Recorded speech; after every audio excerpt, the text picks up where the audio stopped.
Bueno, pues entonces nuestra siguiente ponencia es movimientos anormales en la infancia. ¿Son normales o debo de acudir al especialista? Esta plática nos las va a dar la doctora Lluvia Itzel León Rodríguez, una excelente conferencista. Gracias. Hola, ¿qué tal? Soy la doctora Lluvia León. Vamos a hablar ahora de una plática que se titula Movimientos anormales en la infancia, con el subtítulo ¿Son normales o debo acudir al especialista? Esto orientado en el contexto del curso para padres.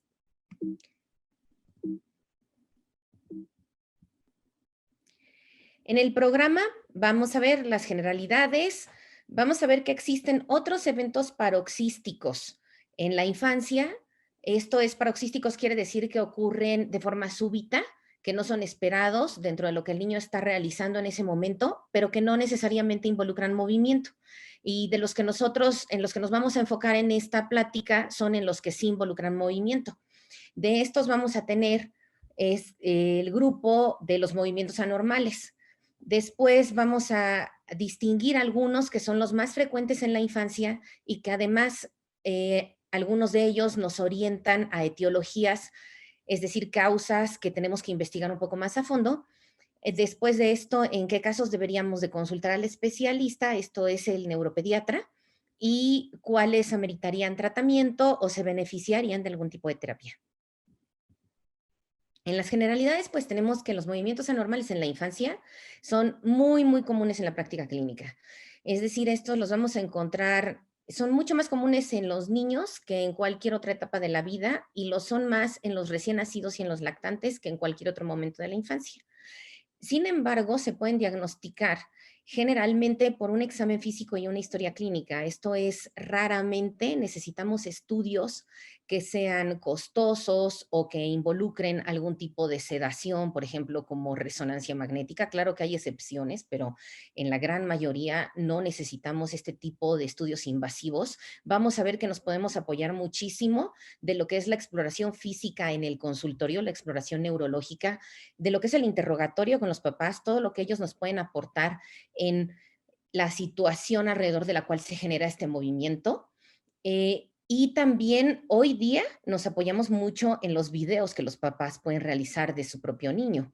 La mayoría de estos eventos se sobrellevan bastante bien con tratamiento cuando el tratamiento está indicado y son de tipo hiperkinético, esto es decir, involucran una mayor cantidad de movimiento. Entonces tenemos trastornos que son paroxísticos, eso que ocurren de forma súbita, y tenemos algunos que vienen con movimiento y otros que vienen sin movimiento. En los neonatos, entre que nace el bebé y cumple 8 semanas, es decir, 2 meses, vamos a tener uno que se llama jitterness, que es muy parecido a un temblor y del cual hablaré en un momento más. Un reflejo tipo startle, que es como una especie de sacudida, vamos a decir, es un reflejo realmente, y el mioclono benigno del sueño. Tenemos en los lactantes, que es de 2 meses hasta los 2 años de vida, lo que conocemos como espasmos del sollozo, las estereotipias y los trastornos del movimiento rítmico, que tenemos muchísimos en ese grupo. En los preescolares y en los escolares, esto es desde los 2 años hasta los 12 años, en los eventos de fijación de la mirada y que le llaman en inglés staring o daydreaming, o sea, como si el niño se quedara en ensoñación, vamos a decir así, los tics, los equivalentes migrañosos de la infancia o la migraña como tal, el onanismo, que es la forma en la que denominamos los fenómenos de masturbación, las estereotipias y las parasomnias. Y después tenemos en los adolescentes el síncope y las crisis psicogénicas. Entonces, aquí mencioné de forma como mezclada tanto los fenómenos de movimiento como los que no son de movimiento. Si los vemos desde qué sistema, vamos a decir, desde el punto de vista fisiopatológico, dónde está el compromiso, pues tendríamos que, desde el punto de vista cardiovascular, estarían los espasmos del sollozo, el síncope o las arritmias, en los que van ligados a algún fenómeno relacionado con el comportamiento. O sea, yo no estoy diciendo que el comportamiento los desencadene, sino que pueden mejorar a través de conductas, de modificaciones conductuales. estarían las variantes de la migraña, las parasomnias, es decir, los trastornos del sueño, el onanismo, los ataques de pánico y las crisis psicogénicas, el reflujo en el caso gastrointestinal, y de los que nos vamos a ocupar nosotros, que es trastornos de movimiento, donde van a estar los tics, las distonías, la coreotetosis, los shuddering attacks, las estereotipias, el mioclonus no epiléptico, principalmente. Tenemos muchos, en realidad, muchos trastornos del movimiento. Entonces, dentro de estos más importantes, que van a estar el tic, los tics, las coreas, la distonía, los temblores y las mioclonías, pues tenemos que los tics, por ejemplo, es este tipo de movimiento súbito, repetitivo, que puede o no tener un ritmo y que se puede presentar de forma en general con cierto factor estereotipado, ¿no? Después tenemos este movimiento que es más parecido como a una danza, que tiene más que ver con un ciclo de movimiento, y este es la corea. Tenemos uno que más bien, aquí, perdón, que más bien tiene que ver con posturas anormales que adopta la persona por contracciones involuntarias de los músculos, que son las distonías, ¿no? Que se parece entonces más bien a esto. Después tenemos el temblor, que es uno con el cual, bueno, que la mayoría de las personas reconocen, ¿no? Hay muchos tipos de temblores, la gente reconoce esto incluso en el adulto, ¿no? Que es este movimiento, este sí es rítmico y que puede ocurrir en muchos tipos de circunstancias y con amplitud distinta. Y las mioclonías, que son esto, como unas sacudidas como más violentas, más inesperadas, sin ritmo.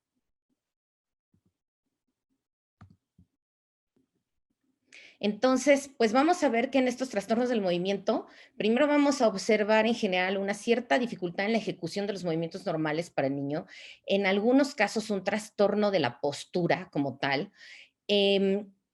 Después podemos ver sobrepuesto a esto ya formalmente la aparición de los movimientos anormales, y vamos a darnos cuenta que en la ejecución de movimientos que aparentan ser normales, o sea, de un niño que se está moviendo con un propósito de realizar alguna actividad específica, de repente aparecen estos de manera sobrepuesta que no estaban relacionados con lo que el niño quería hacer, que eran inadecuados, que eran inapropiados, que no eran lo que él deseaba ejecutar, pero que son muy parecidos a los movimientos normales. ¿Sí? Ahorita los vamos a ver mejor en los videos. Entonces, para los neonatos, vamos a tener cuando está despierto, que esto es vigilia, el jitterness. En el sueño vamos a tener el mioclono benigno neonatal del sueño. Podemos tener una condición excesivamente rara, que es la hiperplexia, que la vamos a ver un poco más a fondo más adelante, muy extraña, pero que ya se puede ver desde el recién nacido como un bebé rígido. En los lactantes, los espasmos del sollozo y diferentes tipos de movimientos rítmicos que suelen aparecer estos más bien en el sueño. De los 2 meses a los 2 años, el shuddering, el spasmus nutans, las estereotipias, que esas estereotipias se pueden mantener, de hecho, a lo largo de la infancia y hasta en la adolescencia. Mioclono benigno de la infancia, hiperplexia. En los niños más grandecitos ya podemos ver, por ejemplo, fenómenos como las distonías, la coreotetosis, seguimos viendo las estereotipias, y en el sueño podemos ver las mioclonías. En los adolescentes vemos básicamente el mismo tipo de movimientos, y en los trastornos paroxísticos que no involucran movimiento vemos muchos fenómenos de sueño. Ahora, hablando de estos trastornos del movimiento en el neonato, tenemos el mioclono benigno neonatal del sueño. Estas son sacudidas mioclónicas, es decir, este movimiento que yo les explicaba que son como sacudidas no rítmicas súbitas. Bilaterales que pueden ser en el tronco o en las extremidades. Esto es bien importante. Estos bebés las van a presentar en los miembros inferiores. O sea, el mioclono benigno neonatal es de los miembros inferiores, principalmente, más o menos es de 10 a 20 segundos, pero a veces pueden ser tan marcados que los episodios que se presentan en clústeres pueden llegar a observarlos los papás hasta por 30 minutos. O sea, esto puede llamar muchísimo la atención. De repente lo pueden ver en un brazo, de repente lo pueden ver en otro.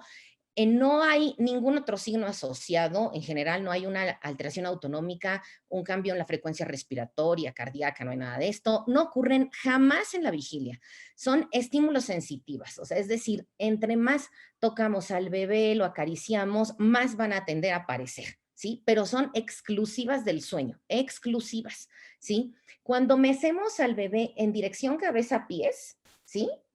Eso puede llegar a desencadenarlo. Y es un movimiento que va a empeorar cuando nosotros, si lo intentamos tratar con benzodiazepinas, que esto lo vamos a ver más en el contexto del bebé que está en el cunero, ¿sí? Ahí sí, si se le administra por alguna razón una benzodiazepina, eh, pues este movimiento puede empeorar. Entonces, tenemos que se puede llegar a observar hasta los 5 meses, cesan en general entre los 2 meses y los 6, como mucho, así como exagerado va a llegar hasta los 6 meses. Inicia para que caiga en esta categoría, en general entre los primeros 4 días de vida, pero puede ser en los primeros 16 días.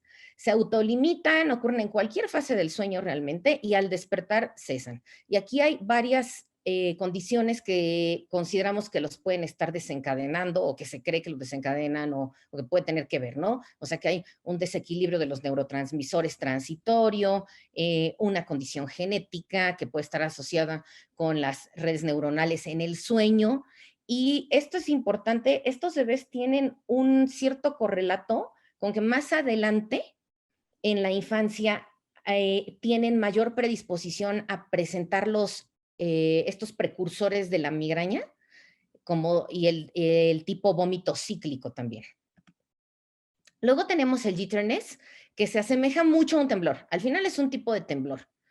Eh, lo más importante es que el jitterness se parece muchísimo, muchísimo a las crisis que sí son epilépticas y que se refieren a un movimiento clónico, que es un movimiento en efecto como un temblor, pero de una amplitud un poco mayor y con ritmo, que sí, en ese caso, sí se consideran crisis, vaya, ¿no? Entonces aquí lo más importante de este es hacer la diferenciación.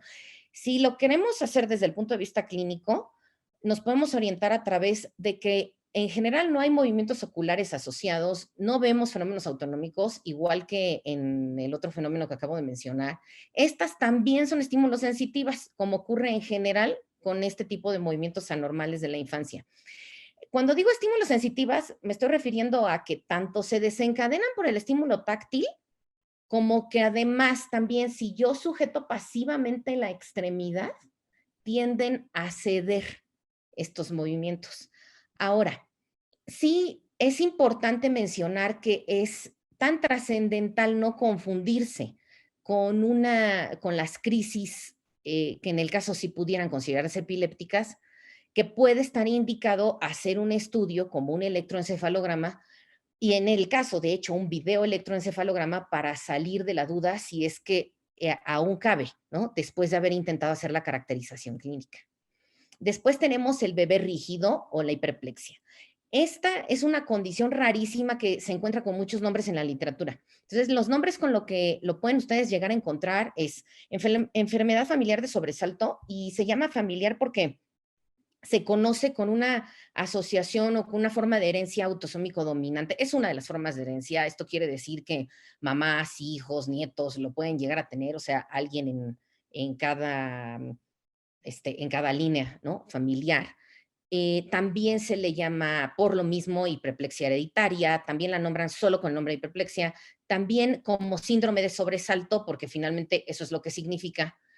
¿Y a qué se refiere? A una tensión muscular extrema donde el bebé hace un fenómeno, bueno, el bebé o el niño o el adulto, porque en realidad esto puede aparecer en el bebé, pero también puede empezar a notarse más adelante. Entonces, un fenómeno de hipertonía o rigidez que impide el movimiento voluntario y que en su forma más grave, porque hay un espectro de esto, desde formas muy leves, donde no se compromete la postura del niño de forma que le pueda condicionar una lesión o una caída, hasta donde sí realmente es tan notable la rigidez que se va al piso como un tronco, ¿no? Se cae. Entonces, está como este espectro clínico. Afecta entonces desde neonatos hasta más adelante y esta respuesta exagerada de sobresalto es frente a fenómenos que para la persona son inesperados. Esto es, sea táctiles o un ruido, puede ser un ruido súbito o puede ser movimiento. Esto es, se confunde muy frecuentemente con crisis porque existen crisis epilépticas que son sumamente parecidas desde el punto de vista clínico. Entonces, este diagnóstico prácticamente requiere el electroencefalograma para poder estar seguro de que no estamos frente a esa condición. Adicionalmente, el niño, además de este fenómeno de sobresalto, puede tener otros hallazgos que nos pueden orientar, que cuando el médico revisa al niño, puede notar que los reflejos también están exaltados, o sea, que hay una hiperreflexia y que también hay una marcha con un patrón discretamente inestable, que puede ser discretamente rígido y con las piernas un poco abiertas, que nosotros le llamamos a eso aumento en la base de sustentación. También puede haber fenómenos como tipo sacudidas en el sueño, que se les llama mioclonías hipnagógicas, que es cuando se está apenas quedando dormida la persona. De otra forma, estoy dando a entender que frente a una sospecha como esta, se requiere forzosamente la evaluación del neuropediatra, porque sí se necesita diferenciar de otros diagnósticos. Al nacimiento, el recién nacido puede verse muy hipertónico, pero a la hora de querer moverse como con una lentitud en esos movimientos y también el niño puede ser así, o sea, con una hipoquinesia asociada. Pueden llegar a ser apneas, lo cual es importante porque le puede conferir un riesgo adicional al niño y tiene diferentes patrones de herencia y aquí menciono los genes más comunes relacionados que se conocen. Todos estos al final del día tienen que ver con la producción de glicina, que se cree que tiene que ver con un fenómeno inhibitorio en la médula que desencadena este tipo de fenómenos. Bueno, entonces aquí tenemos una variante de un niño con este fenómeno de hiperplexia, pero leve. Este niño, por ejemplo, la postura no es tan rígida, no lo llega a tirar. Si se dan cuenta, es con el estímulo táctil, ¿no? Hace ese fenómeno de parpadeo, unas sacudidas.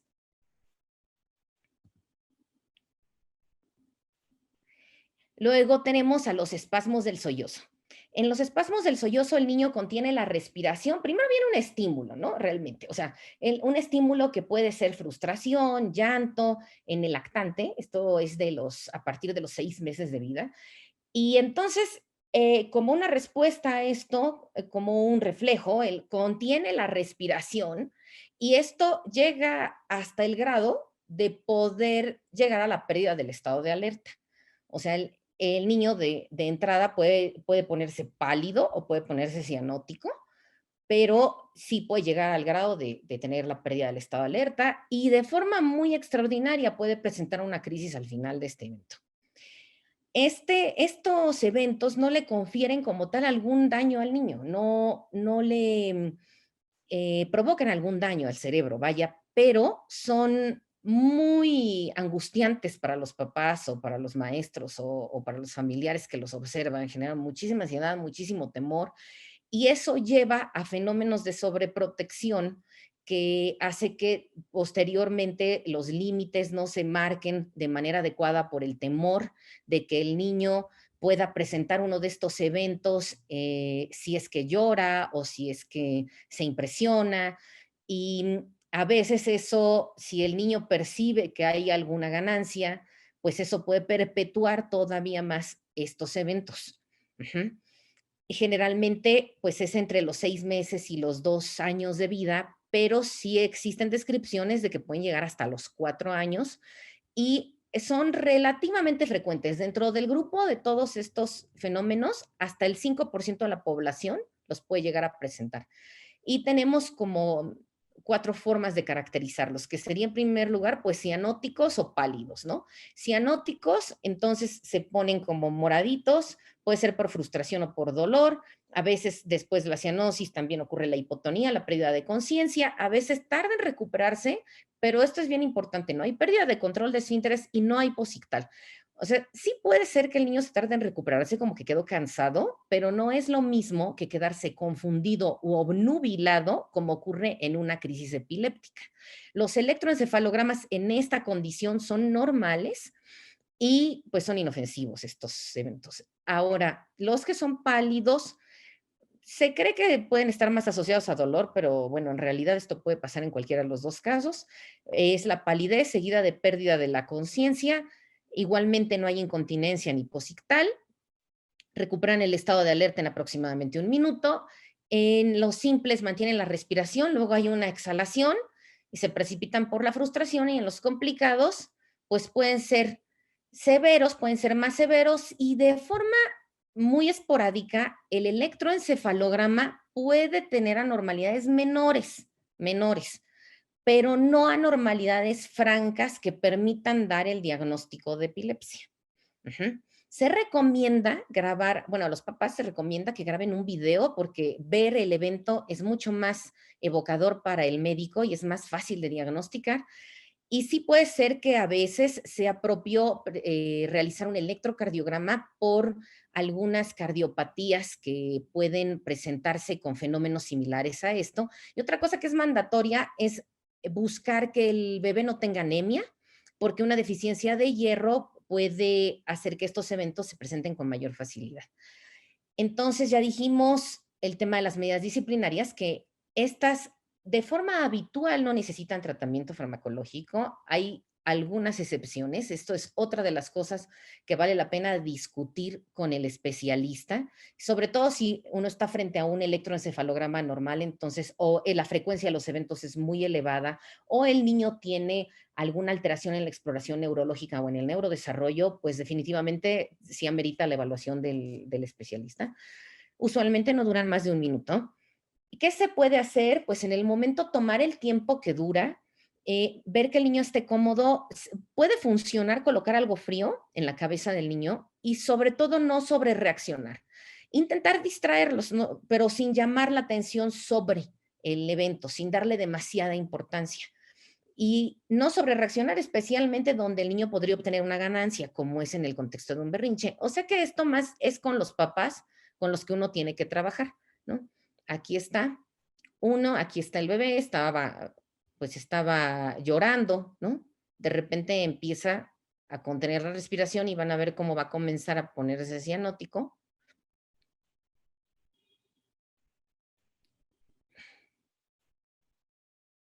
Ahí adopta una postura tónica, cianótico,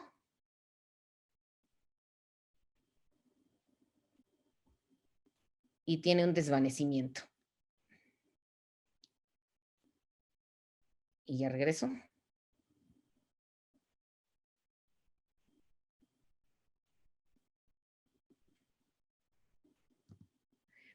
El temblor, pues es un movimiento rítmico, oscilatorio, involuntario en el eje de una articulación. Las causas más comunes son, como por ejemplo, están inducidas por medicamentos que a veces se utilizan para tratar trastornos de ansiedad, como algunos inhibidores de la recaptura de serotonina, el valproato, es decir, pacientes que se tratan por epilepsia o que por alguna otra condición reciben valproato.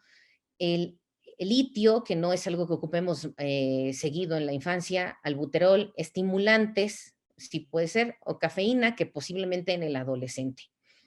Y tenemos además otras causas que ya se tratan de forma distinta, que serían estructurales, es decir, que posiblemente hay algo en el cerebro que está condicionando este problema, alguna lesión que ocurrió posiblemente en algún momento temprano de la infancia, o una lesión nueva, o un tumor, o un evento vascular.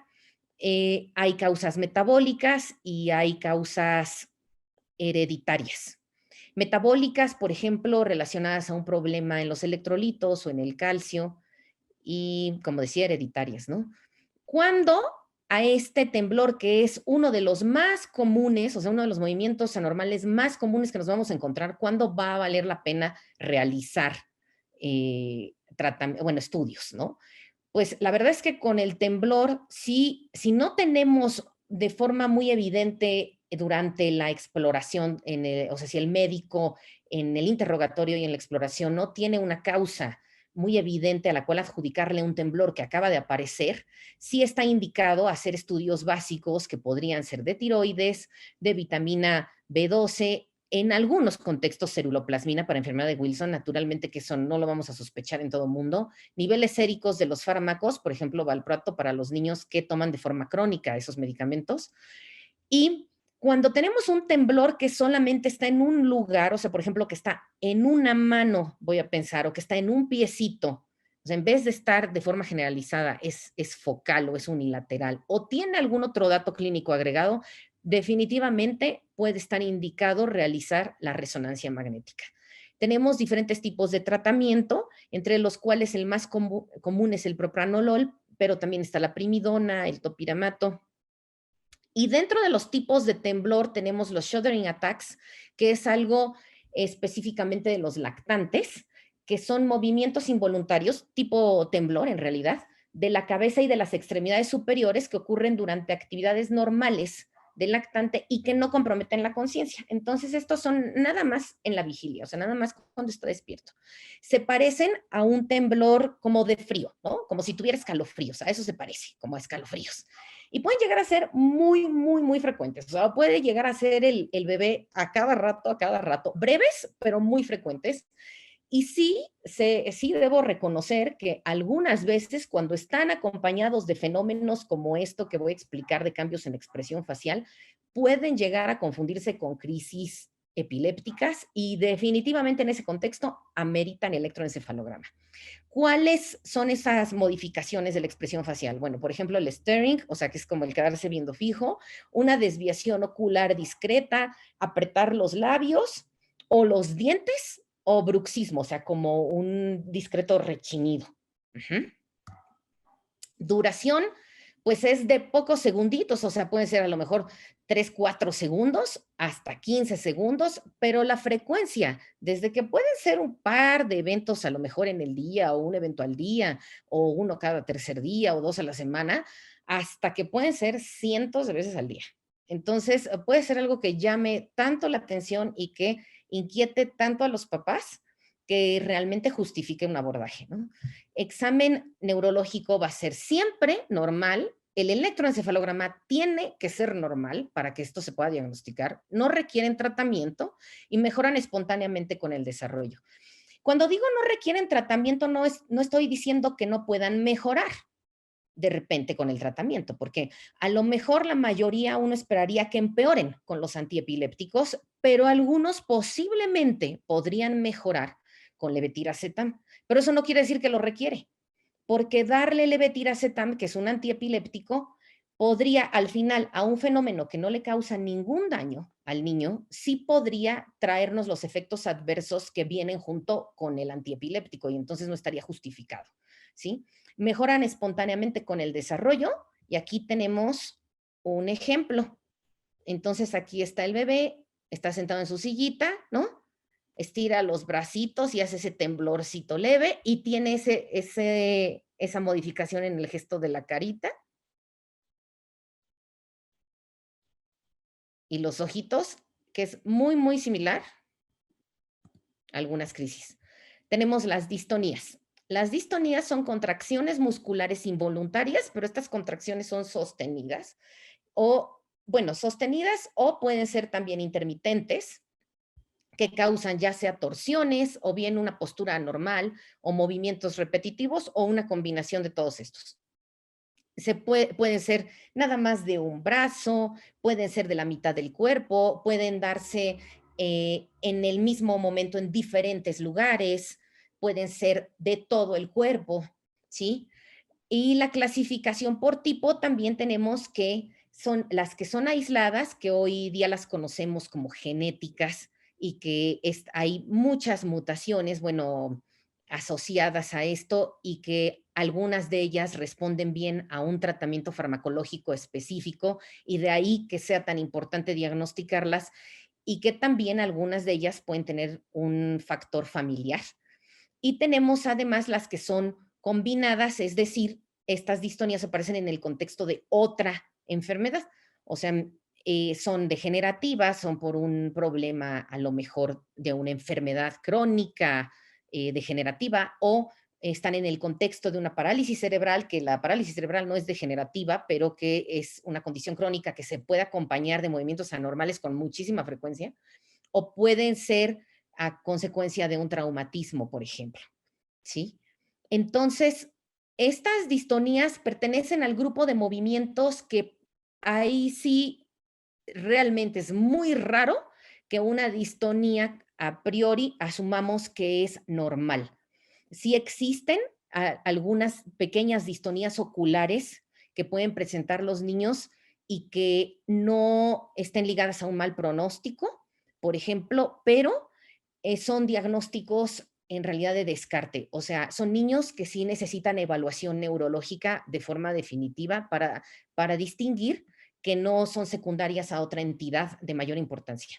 El tratamiento, pues tenemos diferentes tipos de fármacos que se pueden utilizar. Es uno de los movimientos que pueden llegar a ser un verdadero reto para tratarlos y que incluso no nada más utilizamos uno o dos de estos fármacos, o sea, utilizamos combinaciones, sino que también se puede llegar a utilizar tratamiento como toxina botulínica o en ocasiones incluso un implante por medio de neurocirugía para controlarlos, para controlar estos movimientos cuando están perjudicando de forma muy grave la calidad de vida del paciente.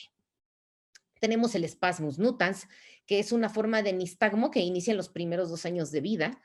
Esta, este tipo de movimiento obliga a realizar resonancia magnética. O sea, cuando nos la encontramos, sí, vamos a asumir que de acuerdo, ya una vez que la resonancia es normal, sí, la evolución es benigna, hacia los 3, 4 años en general va a desaparecer. Pero primero tenemos que saber que no tiene un tumor en el nervio óptico. O sea, aquí sí es otra indicación para un estudio de imagen. Tenemos que se presenta con una triada que es una baja amplitud, un nistagmo de alta velocidad, una posición anormal de la cabeza que se le llama head tilt o que también es similar a una tortícolis, como una inclinación, y un head bobbing, que quiere decir como unas caídas, así un movimiento rítmico de la cabecita. Y aquí está el ejemplo. Ese movimiento que hace la cabecita es el head bobbing, ahí está el fenómeno de los ojitos. El nistagmo y la desviación como lateral de la cabecita, el head tilt. Las estereotipias son movimientos involuntarios, coordinados, no propositivos, rítmicos, que se realizan en forma idéntica en cada repetición. Estas estereotipias en realidad no se diagnostican mucho, pero forman parte de muchísimos niños, o sea, 70% de los niños en realidad las presentan de manera fisiológica, junto con el desarrollo normal. Lo que pasa es que no les prestamos mucha atención y tampoco implican ningún problema. Entonces, aparecen en clústeres, están acompañados de movimientos que pueden ser de repente de la cabecita, de las manos, se suprimen cuando se distrae al paciente, pueden ocurrir varias veces al día, en general ocurren cuando el niño está como emocionado con algo, no impiden que el niño haga sus actividades voluntarias, lo que él quiere hacer, como él quiere moverse, pueden llegar a presentarse en la lactancia, pero incluso persistir en la edad escolar, preescolar y escolar, y es frecuente su asociación con TDA, con trastorno obsesivo compulsivo, con trastornos de ansiedad, y no es raro que se sobrepongan un mismo paciente tics y estereotipias. Entonces, por ejemplo, en el lactante y el preescolar, el balanceo, enroscar el cabello, estirar las piernas, o sea, abrir y cerrar así las manos, ¿no? Aplaudir, ¿no? Eso es algo muy común como de los preescolares. Suelen estar desencadenadas por algún estímulo como ansiedad o aburrimiento. Los fármacos no ayudan en esto para nada, no se tratan.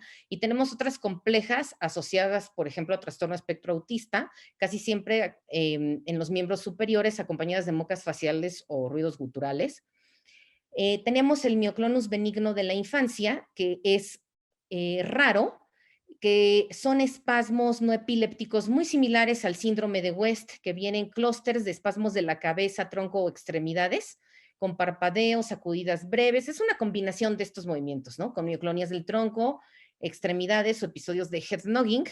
Les voy a mostrar aquí este video. Estos se autolimitan, siempre tienen un electroencefalograma normal. Siempre, siempre, siempre. Entonces, estos no van a evolucionar como síndrome de West para nada. Pero se pueden parecer y puede ser muy difícil en un momento dado diagnosticarlo. Ahorita van a ver cómo de repente hacen unas sacudidas. Ahí está, eso que hizo es, puede dar mucho la apariencia de repente de los espasmos en West, ¿no? Eso es el mioclonus benigno, no se le da tratamiento. La corea, pues es un tipo de movimiento como un baile, les decía yo, como una danza, una secuencia de movimientos discretos, involuntarios con apariencia azarosa, que en general está en el contexto de una enfermedad ya sea adquirida o hereditaria, o sea, más en el contexto de algo patológico. Este es como el tipo de movimiento.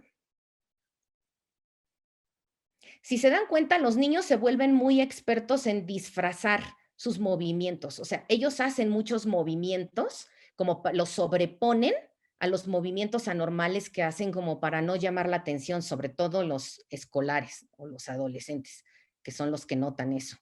Y por último, el más frecuente de todos, que son los tics, que son movimientos súbitos, no rítmicos, estereotipados, no dolorosos, que están fuera de contexto, que son estímulos sensitivos, o sea, hay un estímulo sensitivo previo, mejor dicho. Los niños perciben como esta sensación, esta urgencia, ¿no? Que viene como de querer moverse. No todos los pacientes lo refieren, pero una mayoría de ellos sí, o aprenden a identificarlo en los músculos, en los tendones, en las articulaciones, antes de que venga como la cascada de los tics. Y entonces, si lo intentan suprimir, tienen esta sensación de que la urgencia crece, ¿no? Y que entonces viene como muchos tics que ya no pueden detener. Esto es algo que los pacientes refieren. Se puede suprimir durante un rato, eh, pero después, o sea, o hasta horas, pero después, pues vienen. Y los niños pequeños en general, menores de 10 años, refieren que tienen mucha dificultad para suprimirlos. Tenemos los simples y los complejos, y vocales y motores a grandes rasgos, que los vocales simples pues son cosas como aclarar la garganta, un tos, gruñido, grito, y los complejos puede ser una frase completa pero que no encaja en el contexto de la conversación. Y de los motores puede haber movimientos simples, por ejemplo de los ojitos o una mano o la cabeza, y en los complejos es una serie de movimientos que se parece más a una danza, ¿no? Les comenté lo de la urgencia premonitoria, que el 90% de los adultos la refieren y el 37% de los niños, y tenemos diferentes tipos de etiología y diferentes tipos de desencadenantes. Los desencadenantes como el desvelo, la ansiedad, el aburrimiento, la fatiga e incluso hasta el síndrome premenstrual. Y hay algunos fármacos que lo precipitan. Entonces aquí tenemos, por ejemplo, unos tics simples y unos complejos.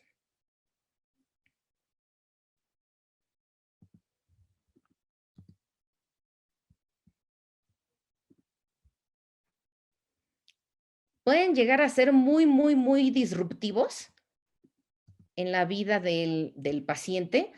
Algunos, ¿por qué? Porque llaman demasiado la atención, ese es el problema, ¿no? Le generan mucha dificultad para integrarse a la escuela, por ejemplo, o con los demás niños. Como en los tics vocales tenemos, por ejemplo, ladrar, hacer sonidos de animales, gritos, olfatear, hipo, eructar, ¿no? En los complejos, repetir pedazos de palabras o frases, coprolalia, cambios en la prosodia, en la entonación. En los motores, parpadeos, voltear la cabeza, encoger los hombros, sacar la lengua. Y en en los simples motores y en los complejos ya son cosas como agitar los brazos, gesticular, saltar, hurgar, picar, ajustar o tocar constantemente la ropa. Bueno, a grandes rasgos, lo último es que existe esta terapia, ¿no? que se ha probado como con buen éxito para los tics, donde se entrena al paciente, que es una terapia que se entrena al paciente a estar más consciente de ellos y de la urgencia, para identificar la urgencia premonitoria y entonces revertir el hábito haciendo un movimiento que sea lo inverso del tic, que esto es una respuesta competitiva, y se ha visto que hasta 87% de los pacientes mejoran con esta terapia, eh, al menos a 6 meses, ¿no? De que la realizaron. Y pues bueno, además hay que hacer varios cambios en el ambiente para disminuir la frecuencia. La mayoría de los niños con tics no tienen un síndrome de Gilles de la Tourette, que eso es muy importante mencionar porque siempre existe como esa duda en los papás. Generalmente lo mejor es ignorarlos, sí dar terapia, pero no hacer llamar tanto la atención sobre el movimiento en el momento, no estigmatizar, y muchos de ellos pueden no requerir tratamiento farmacológico si es que llevan terapia, o también se pueden beneficiar definitivamente de ambos, ¿no? Tenemos los trastornos del movimiento adquiridos, pero esos los vamos a pasar porque no forman tanto parte del contexto de la plática actual. Y nada más que debe de hacer un padre o una madre si sospecha un movimiento anormal, pues acudir al neuropediatra, grabar el movimiento en un video, intentar recabar la información acerca de en qué contexto lo presenta, qué lo exacerba, qué lo mejora, si ocurren también en sueño y si perjudican sus actividades habituales. ¿Sí? Recordar que se diagnostica de forma visual, que hay que intentar no confundirlos con cosas más serias y tampoco dejar pasar por alto enfermedades que se deben investigar y encontrar el tratamiento adecuado. Muchas gracias.